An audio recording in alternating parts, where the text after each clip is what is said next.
Zay ny amin'iny fanotanterahana tetsy amin'ny chambre de commerce Antaninarenina kosa ny Lobary Andasy ny arahan'ireo tompon'andraikitra eo anivon'ny orinasa Jirama sy ireo mpahay toe-karena fotoana nahafahana nandinika ny olana izay mianjady amin'ity orinasa goavana ity. Ny privatisation io no anisan'ny vahaolana noraisin'ireo mpahay toe-karena mahalohan'ny olona izay sedrain'ny orinasa Jirama, ary izany indrindra no antony Lobary Andasy notanterahina androany mba handinihana ireo azo tombontsoa amin'ny fampiarana izany. No amafisina hatrany ary fa akory iray mampandroso ny firenena ny herinaratra. Latsaka Katerina ny Jirama hoy nambaran'ny tompony andraikitra iray anivon'ny orinasa.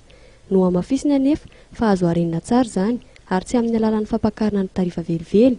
Mahalohan'izany indrindra dia naneho ny heviny ihany koa ny mpahay toe-karena mahakasika ity privatisation ity. Ny privatisation moa zany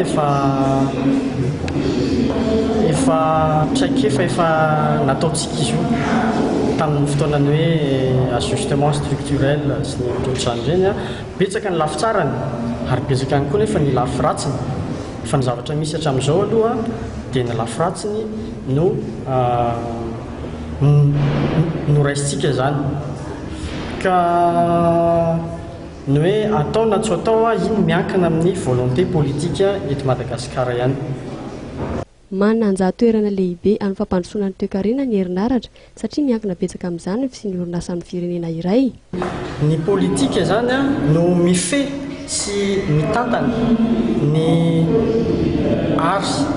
ary ao anatin'ny ary dia misy ny politika mpitantanana an'izany ary zany na ny politika ekonomika ahafahana mametraka objectif anankiray eo ny firenena anankiray zany.